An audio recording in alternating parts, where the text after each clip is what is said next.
Welcome, sir. Welcome, sir. Good evening, sir. You're welcome. We celebrate you, sir.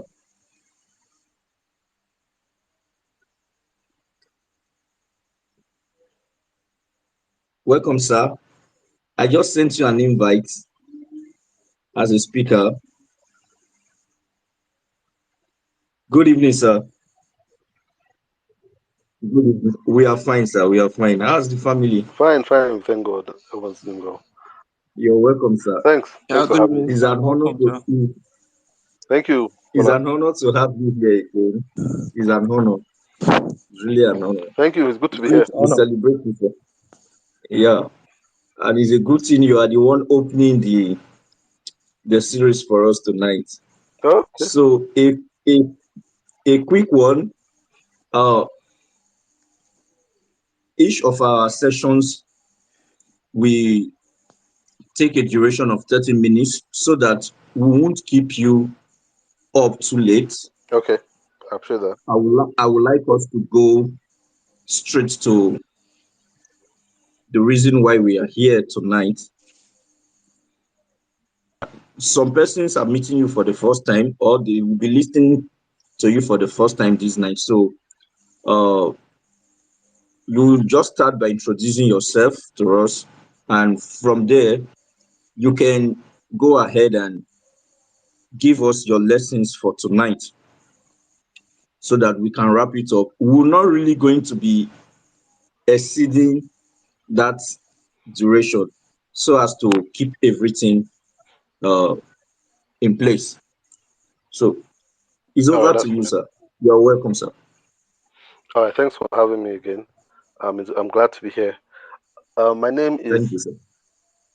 Tola Alabi. You can call me TA. I'm a designer. I'm a thinker. I am a teacher, and I think that is what I am most. I want to be identified as the most as a teacher. Um, and tonight, I feel very quickly, I want to share one major lesson with you that has helped me in my career as a designer, starting from being a designer. And I hope someone here would be able to get some insight from what I'll share with you. Now, for those of you that follow my podcast, ProUp Masterclass, you might have heard me talk about this subject matter before, but for those that haven't, I'll be glad to go over it with you again here. Um, I I started design. I found out about art very early on in my life. In fact, I can't remember the first time I I fell in love with art. I think that's been something I have been born with. So it was innate. It was innate. I didn't have to search to know that I loved to draw. I loved to draw. I loved art when I was young. I used to watch a lot of TV. That's why I don't restrain my children too much from watching TV because I got a lot of my education from watching TV and from watching cartoons and drawing from what I saw on TV. I could replicate every single thing from Voltron to Ninja Turtles to whatever it was. I could recreate it just by watching it, and it was something I enjoyed doing. And what I want to share with you today is the one thing that has been my own personal philosophy to life, and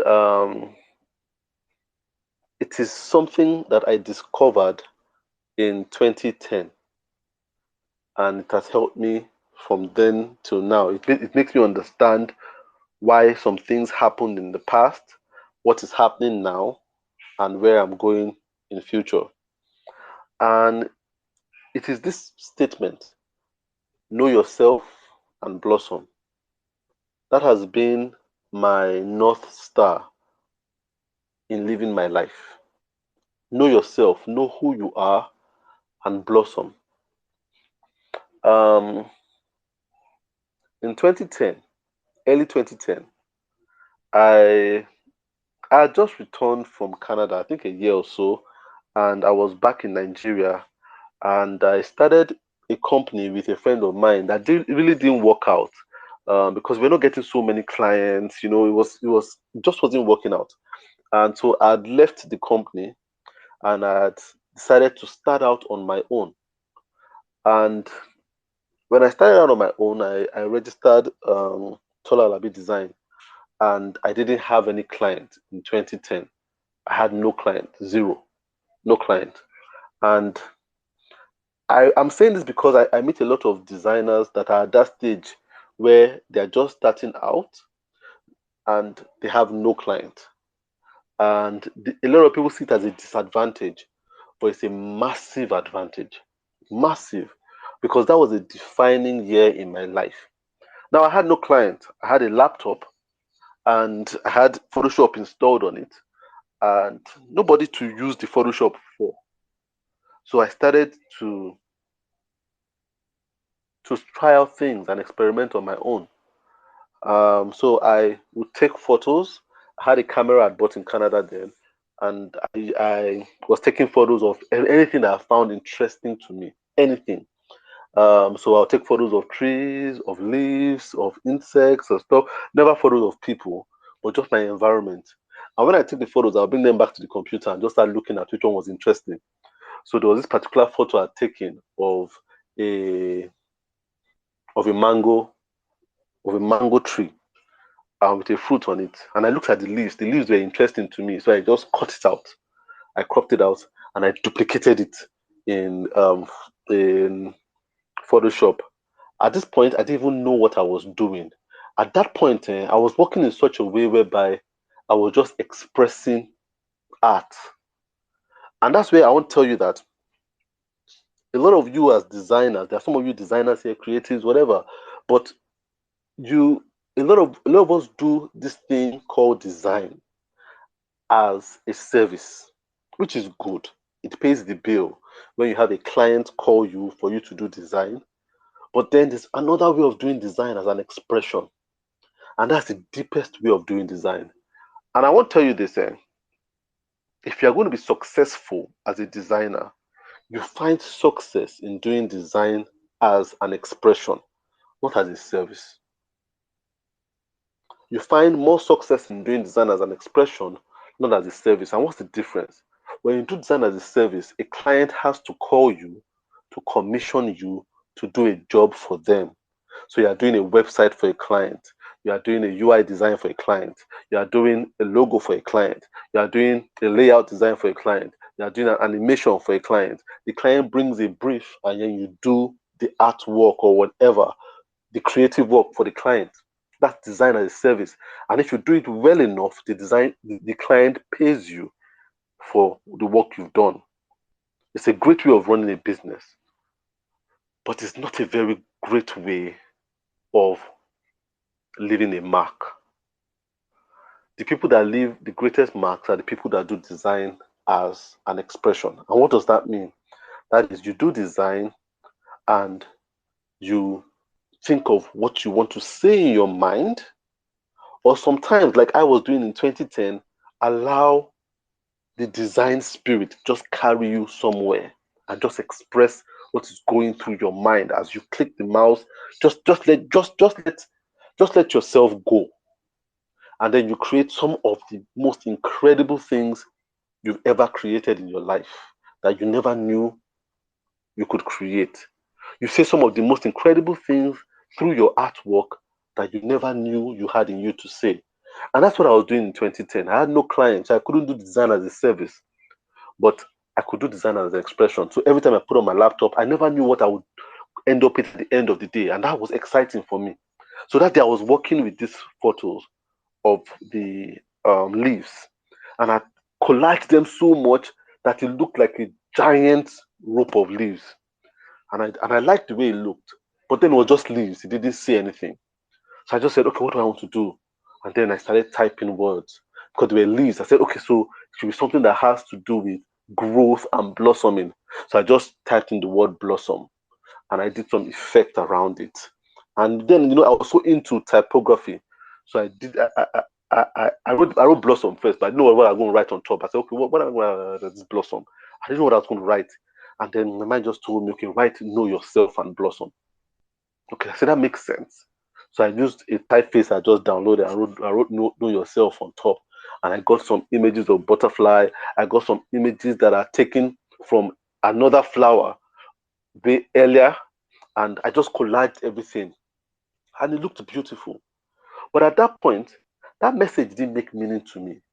I was just creating art. So the words were coming to my mind, but I didn't know why I was writing those words. You understand? And for that whole period, I did a series of typographical work that I didn't even know what they meant, but I just kept doing them. So I did another one called I Am Art. I didn't know why I was writing I Am Art, but I just put it there.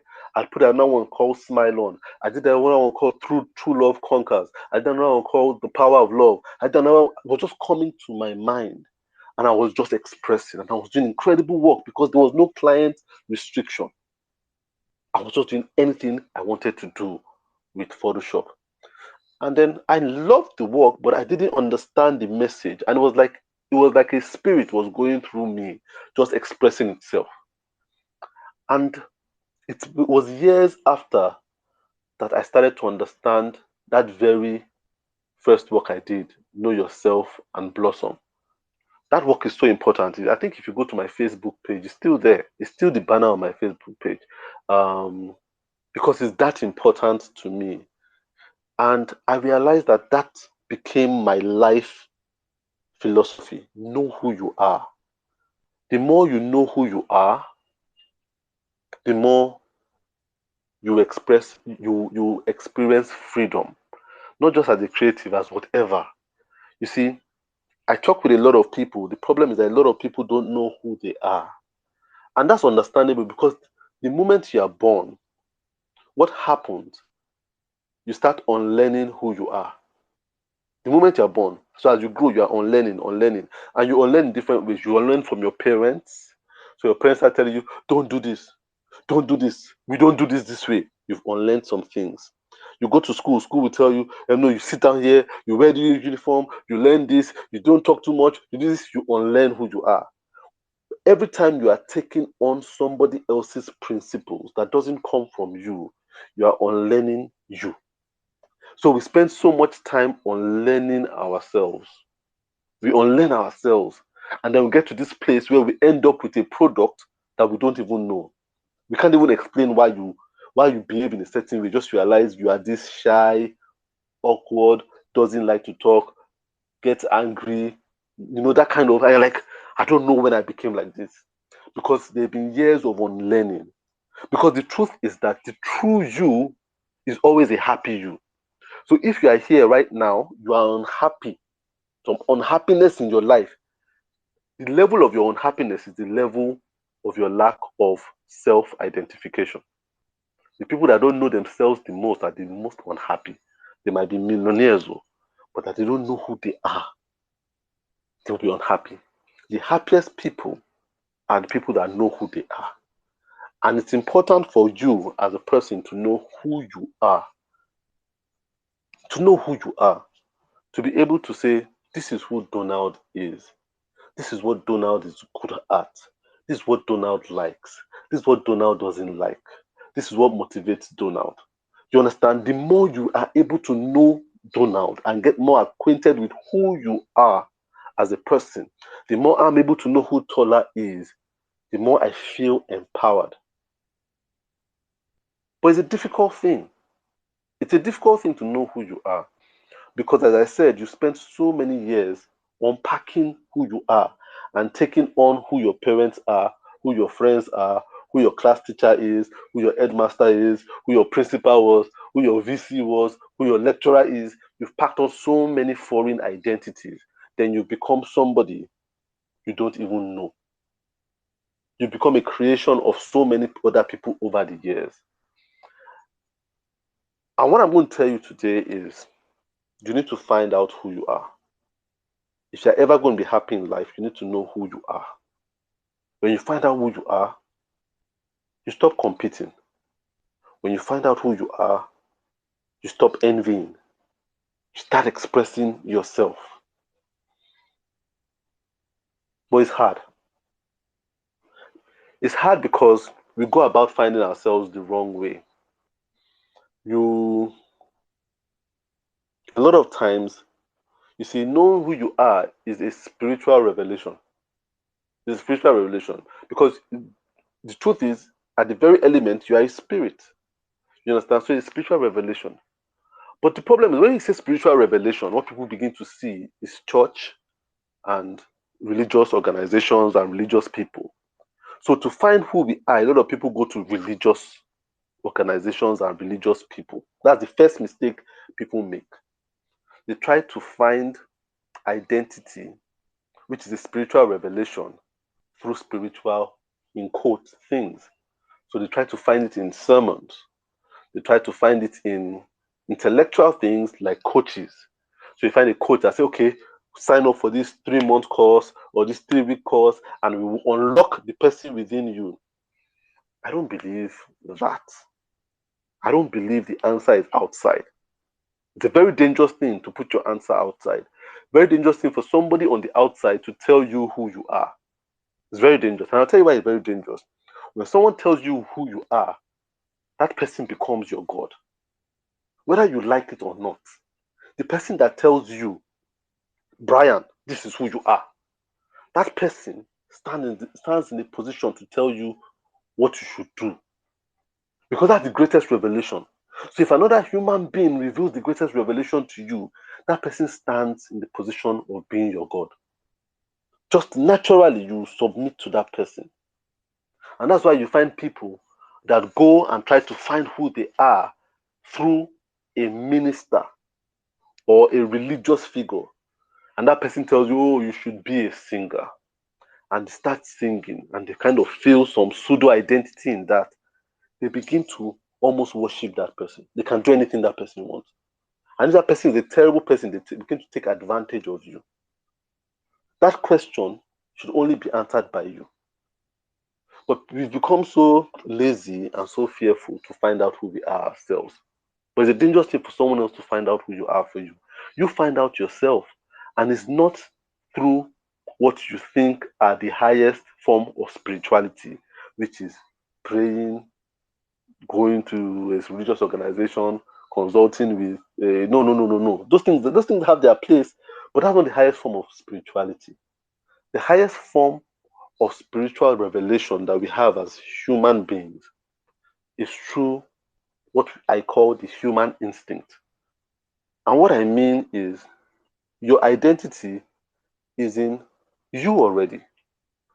You just need to open up to it. It's in you. You understand? So the answer is in your instincts. And what that means is the answer is in what are those things that you feel like doing? What are those things that you like to do? What are those things that call you? What are those things that call you, that you like, that you can't just explain, just like them? But over time, people have told you don't do them. You understand? But that's where your identity is hidden. And I said, I found mine very early when I was a young boy. Before I entered primary school, I'd been drawing. But then my parents always told me, you can't draw. No, drawing is not a career. Nobody draws. Nobody ever appreciated my drawing. Nobody ever said, oh, Tola, they told me for a while, but then were like, okay, it's good, but go and do your work, go and do your homework, go and do your math assignment, go and pay for your exams. But that's what I wanted to do. It was not cultivated very early. And then after a while, I just dropped it. And then I wanted to be a responsible person for my parents, for the society, for my school. And then, do you know what happened?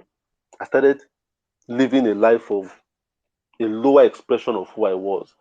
Number one, I didn't know how to talk anymore. It started affecting the way I spoke. Now, people might not know this, but at that time, in my primary school, secondary school, I was a terrible stammerer. I used to stammer a lot. In fact, people that know me from primary school will be surprised that I'm talking to you like this. I couldn't say a word without stuttering. I used to stutter like crazy. And I didn't realize it was because I was going against what I really wanted to do. Immediately I stopped doing that drawing. I just stopped operating well as a human being. until I started going, until I found design again, went back to design. My speech started clearing up. I started talking better. I started expressing myself well. I started being more confident. I started becoming a whole human being again. So the best gift you can give to yourself is to find yourself, is to find who you are. You need to find who you are. All of you on this call. If you need to find who you are. But I'm telling you that who you are is right in you. It's the secret is in what do I like? What am I attracted to? What calls out to me? But a lot of times we don't go for those things that call out to us for three reasons. Number one reason is that we always question the expression. So we're like, this thing that I like to do, man, I'm not seeing anybody do it like this before. I'm not seeing anybody do it. So how can I be the only one doing it? It has not been done like this. You understand? So you like to do it, but like, I can't see too many people around me. So there's no confirmation of other people expressing. So you feel insecure about that expression. You feel insecure because it just seems like, what is this called? You can't give it a name. What do they call it? I don't know what they call it. Doesn't make sense. So you put it on hold because as a human being, you want everything to make sense. Now, the second reason why people don't find themselves or express those things that call out to them is because of what people around them would say. So you're like, if I start doing this thing, what will people say? They'll say I studied biochemistry, but I'm doing this. They'll say I studied physics, but then I'm wasting my degree. They'll say, it's always what people will say. What would mommy and daddy say? What would society say? What would that? So we think about what people would say, and then we cave into the opinion of other people, the opinions of other people, and then we internalize so that we can fit in.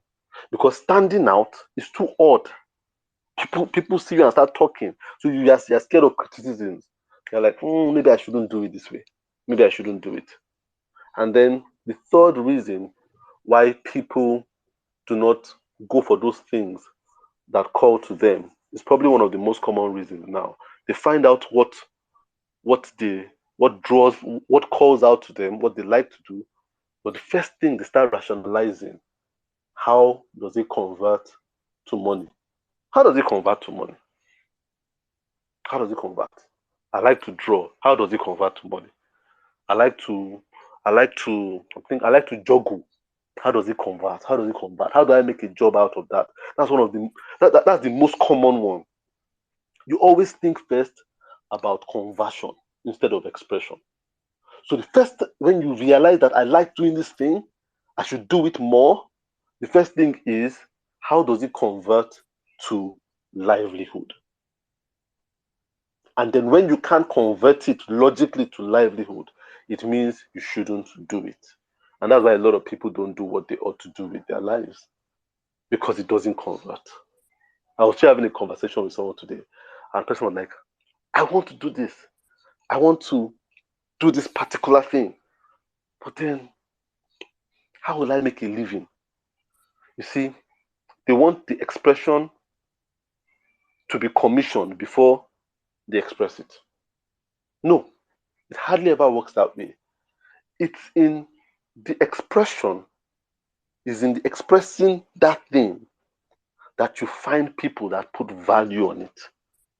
And then they begin to tell you, how much will you take for this thing? But you want to find out and tell people how much it is before you express it. Never works that way. That's one of the biggest challenges I had with graphic design. My parents wanted to know who were the rich graphic designers before they gave me their blessings to do it. And that was the question I was never able to answer. Because unlike then, there was no internet that I could research a millionaire graphic. I didn't know anybody that was a millionaire graphic designer. I just knew that when I saw it, it called out to me. And so just told her that's what you should be doing. But when my parents found it, like, how does it convert? Can it take care of your kids? So they wanted me to go into the future and find out how successful I would be, which was an impossibility. So I always told them, I don't know, but I know I want to do this thing. And now I'm in that future and it is converting. It has converted. You understand what I'm saying? But I had to do it first. So what I want you guys to know here is that some of you, you have that stuff within you right now. There's something calling out to you. It might be speaking, it might be writing, it might be designing, it might be singing, it might be exercising, whatever it is. Sometimes these things are the most ridiculous things. But then you need to, like an animal, that instinctive part of you, you need to key into it.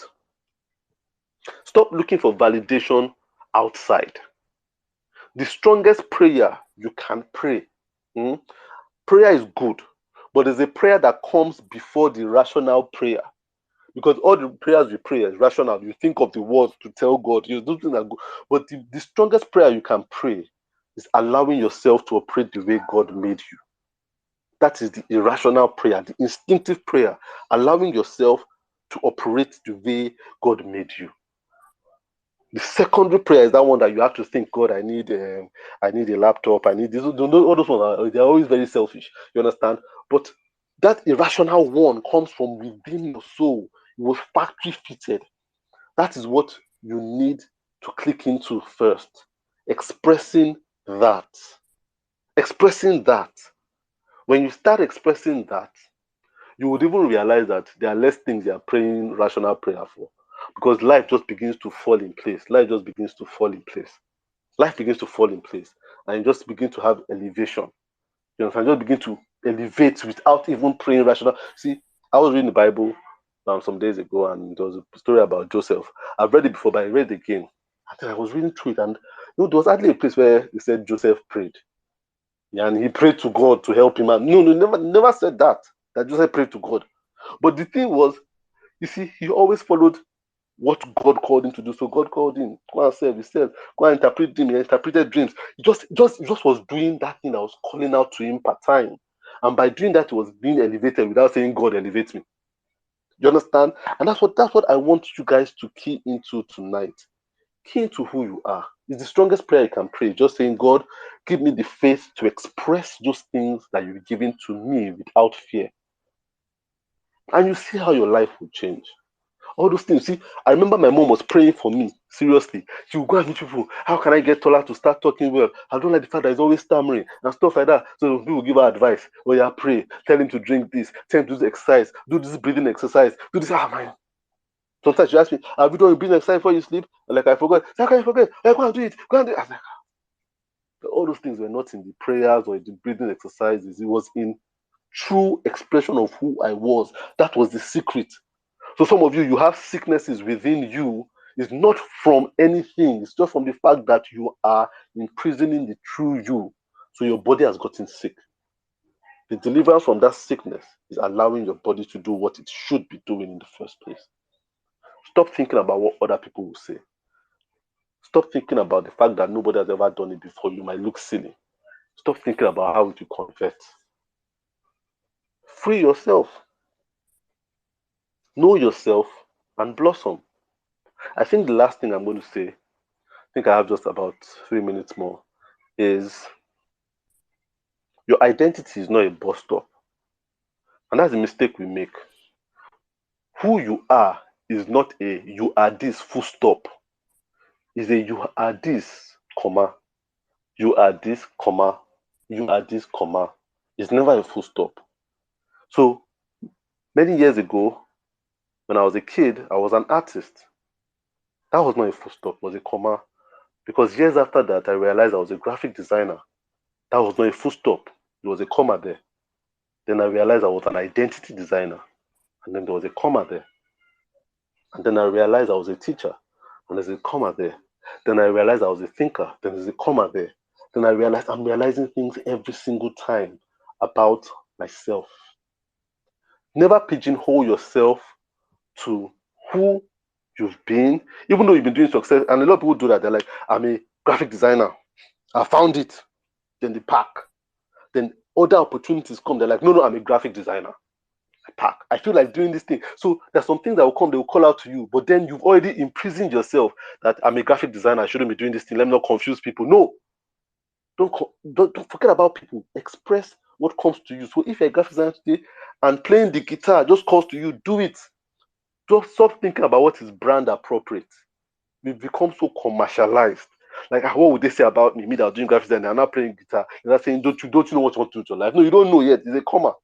You understand? Allow it to be a comma. Because those things, you keep evolving. So who you are is not a full stop. But you must get on with it because one leads to another. So as you're holding one, what I'm saying is because if you don't get on with the first one, you hold on the second one and you hold on the third one. So what I'm saying is that if I didn't get to being an artist, I would not be a graphic designer. If I didn't get to being a graphic designer, I wouldn't have done logo design. If I didn't get to do logo design, I would have been a teacher. If I didn't get to start teaching, I wouldn't have started thinking. If I didn't start thinking, I wouldn't have started writing. You understand? So imagine how many things would have piled up to block the pipe. That's why you need to start now. Because when they say find yourself, it's the beginning, not the end.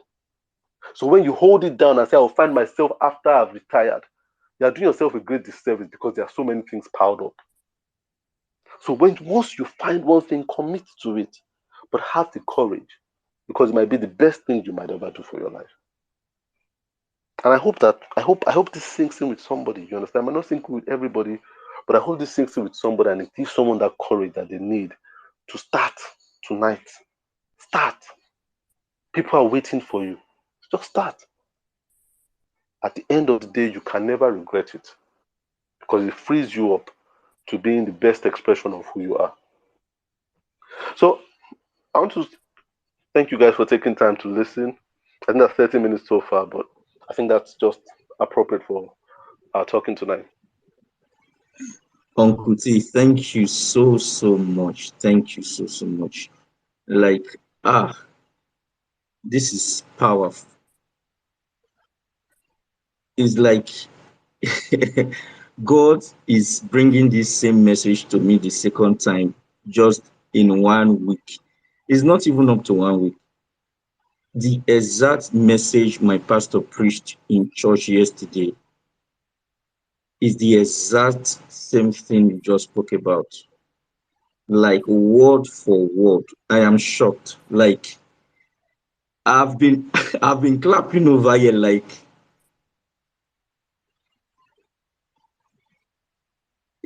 I know this is not a coincidence.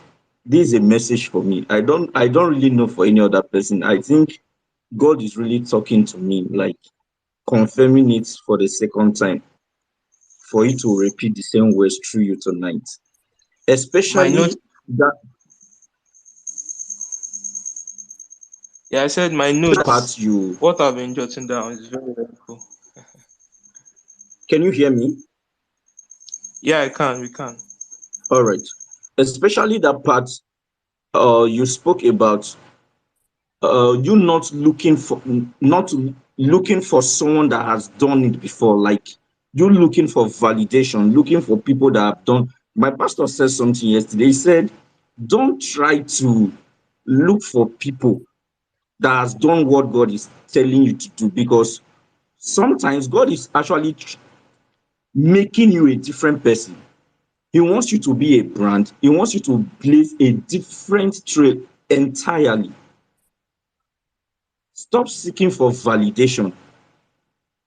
Like this message is coming to me the second time, and I know this for me. I don't really need any other thing this period anymore. This is coming to me for the second time. And I really want to appreciate you, Uncle T. Thank you so so much. Thank you so so much. It was a 13 minutes that this is a compression of, I can say it's even more than 10 years, because for some people to even discover who they are, it takes them more than 10 to 15 years. Discovering oneself, like you said, is progressive. It is progressive. I really want to thank you again tonight. I really want to thank you again tonight.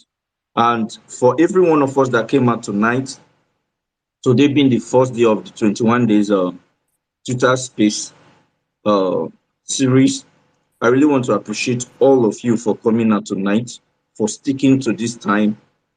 Thank you so so much. I want you, if you are not yet following uh, Uncle T That's Mr. Tola Alabi. If you are not yet following him, please do that. Anywhere you see his name, any social media platform at all, please follow him. Click the follow button and start following him. There is no day I don't read his post. There is no day, like there is no day. His posts are always inspiring. They are always betting something in me. They are seeds of greatness I have been drinking, like I've been eating them. So follow him on any social media platform you are seeing his name. And if you are not yet following on Box on Twitter, also you can do it to follow us and we'll follow you right back. Okay, so tomorrow again we are meeting by same time 9 a.m. 9 p.m. Sorry, we'll be meeting by 9 p.m. And our guest for tomorrow is Mr. Brian.